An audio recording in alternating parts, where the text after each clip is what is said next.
Hi Pippa, it's Dada, and I thought you might want to read some more. So I thought we'd read Bears Don't Read. Sound good? Let's see what this is about. Most days, George sat on a bench at the edge of the woods and stared out at the distant hills. He wondered about life. Oh, life is lovely, he thought, tra-la-la and all that. But is this it, he wondered? Is this all there is?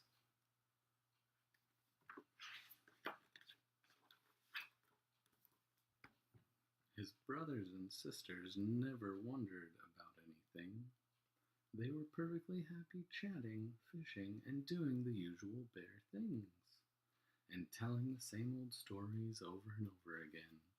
But George was bored. He didn't want to do the usual bear things anymore. He wanted other things, but what? He wondered.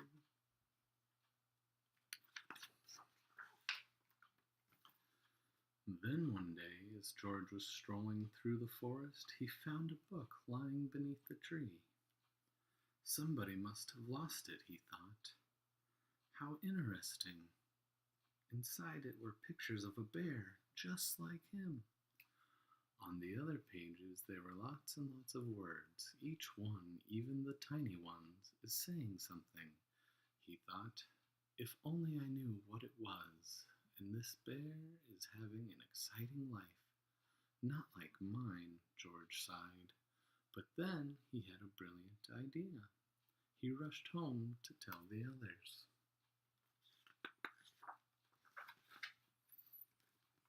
I'm going to town to find the owner of this book and ask them to teach me to read, he said. You don't want to go there, said his brother. They don't like bears in town. But I want to learn to read, said George. That's just silly, said his sister. Bears don't read. Why can't you be happy doing normal bear things? But George would not be put off. He waved goodbye and headed towards the long road into town with his book under his arm.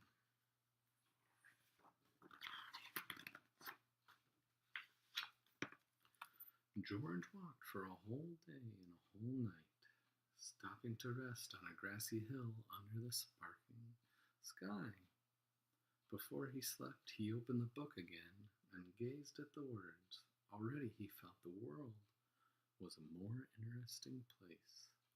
The next morning, George rose with the sun, and by midday he could see the town in the distance. He smiled. It looked lovely. There must be so many people who know how to read there, he thought, and lots of new stories they can tell me.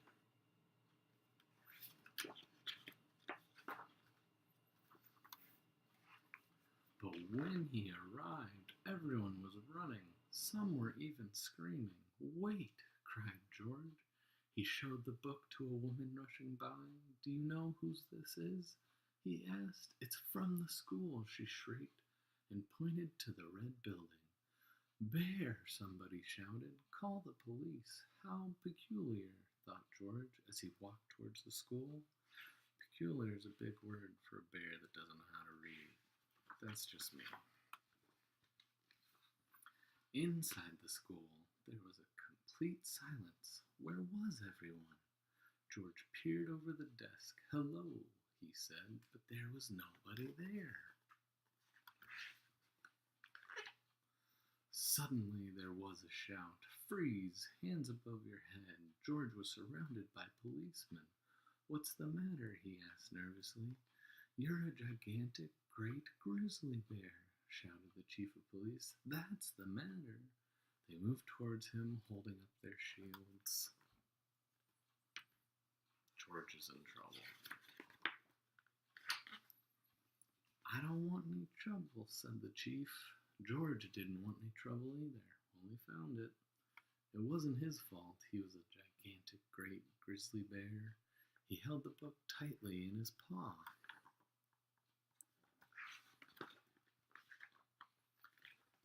Just then, the doors burst open, and in walked a little girl called Clementine with her mother. Hey, cried Clementine, that's my book, and that's the bear in my book. This is a dangerous animal, roared the chief. Stand back. He doesn't look dangerous to me, said Clementine. No, said George, I'm not that sort of bear at all. I was just hoping someone could teach me to read. Silence, roared the chief. That's a mean chief, just a bear trying to read. But Clementine wasn't listening. I'm learning to read, she said. We could learn together, couldn't we, Mom?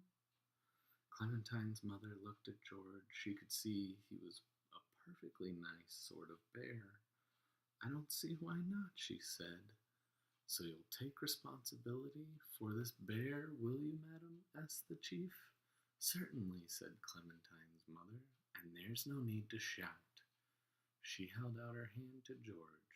Very pleased to meet you, she said. Delighted to meet you too, said George.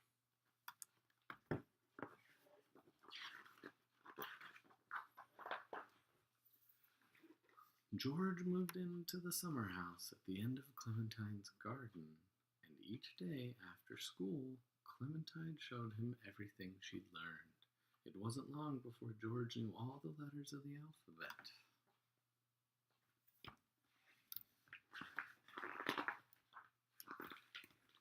George didn't find reading easy at first. Even though he tried hard, he often made mistakes. But, luckily, Clementine was a kind and patient teacher.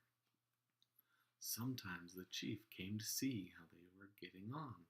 He brought a book of his favorite poetry to read aloud to George. Sounds like Chief's coming around. Then one day, Clementine said, I bet you can read this whole book now, all by yourself. George opened it and began.